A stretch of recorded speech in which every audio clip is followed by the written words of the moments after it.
हम सबका ये सपना होता है कि मुझे परफेक्ट बनना है, क्लास का टॉपर, ऑफिस का स्टार एम्प्लॉय या फिर सोसाइटी का एक परफेक्टली आइडियल इंसान। लेकिन क्या हो अगर तुम्हारा यही परफेक्शन तुम्हारा सबसे बड़ा फ्लॉ बन जाए? क्या हो अगर तुम्हारा परफेक्ट दिखना ही तुम्हारी बर्बादी का कारण बन जाए? लेकिन क्या तुम्हें पता है, एनिमे वर्ल्ड में एक ऐसा कैरेक्टर है जो सच में इतना ही ज़्यादा परफेक्ट था, मगर वो अपनी परफेक्शन को दुनिया से हमेशा छुपाता था। उसने एवरेज और इम्परफेक्ट होने का मास्क पहना और उस मास्क के पीछे से वो पूरे सिस्टम को कंट्रोल करता था। उसका नाम था आयानो कोजी कियोटाका और ये है 48 लॉस ऑफ पावर का law 46, never appear to perfect. जब आयानो कोजी ने पहली बार टोक्यो मेट्रोपॉलिटन हाई स्कूल में कदम रखा, उसका सिर्फ एक ही गोल था, एक लो प्रोफाइल मेंटेन करना। लेकिन ऐसा क्यों?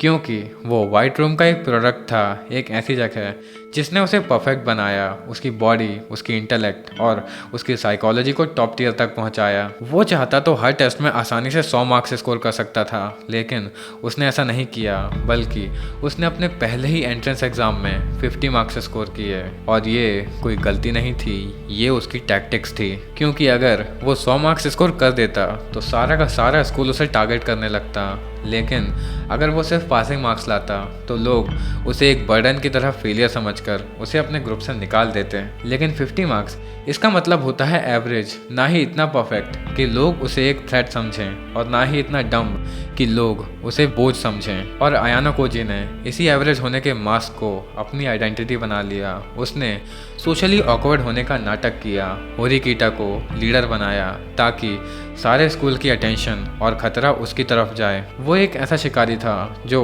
होरिकीटा की परफेक्शन की शैडो में छुपकर अपने और क्लास डी के दुश्मनों का शिकार करता था। यहाँ पर आयानो कोजी ने अपनी परफेक्शन को छुपाया और अपनी फेक इम्परफेक्शन को एक हथियार की तरह इस्तेमाल किया, क्योंकि परफेक्शन दुश्मन पैदा करती है, दोस्त नहीं। और यही इस दुनिया का कड़वा सच है जो तुम्हें लॉ 46 भी सिखाता है। क्योंकि जब लोग तुम्हारी परफेक्शन देखते हैं तो वो तुम्हें एडमायर करने की जगह तुमसे डरने लगते हैं। और ये बात हमेशा याद रखना कि लोग जिससे डरते हैं वो उसे जल्द से जल्द तबाह करने की कोशिश करने लगते हैं। और इसीलिए आयानो कोजी ने परफेक्ट भगवान बनने की नहीं, एक नॉर्मल इंसान बनने की कोशिश की। उसने लोगों को अपनी कमियां और कमजोरियां दोनों दिखाई ताकि लोग उसे एक खतरा ना समझें। और जब तक तुम्हारा दुश्मन तुम्हें खतरे की तरह देखेगा ही नहीं, वो तुम्हारे हमले के लिए तैयारी करेगा ही कैसे?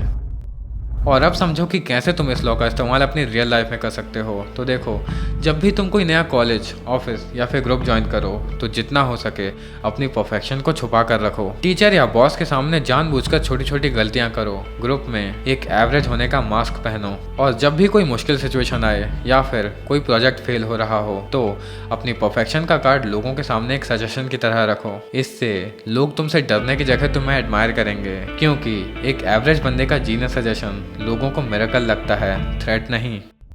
और अगर भीड़ से अलग होकर भी अलग ना दिखने का ये लॉ तुम्हें समझ में आया हो तो लाइक करना तुम्हारी जिम्मेदारी है। और कमेंट में बताओ कि ऐसा कौन सा टैलेंट है जिसे तुम जानबूझकर लोगों से छुपाते हो। और अगर तुम्हें भी एवरेज से मास्टर बनने का ये सफ़र पूरा करना है तो सब्सक्राइब कर लो, क्योंकि अगले वीडियो में हम बात करेंगे लॉ 47 की, जहाँ आएगा एक ऐसा कैरेक्टर जो अपनी ज़िंदगी में बहुत जीता, लेकिन वो जीत के नशे में इतना चूर हुआ कि उसने रुकना सीखा ही नहीं और अंत में उसकी इसी गलती ने उसे बर्बाद कर दिया। तो उस वीडियो को बिल्कुल भी मिस मत करना। और जाते जाते ये गुरु मंत्र लेते जाओ कि तुम्हारा सबसे बड़ा टैलेंट छुपाना ही तुम्हारा सबसे बड़ा टैलेंट है।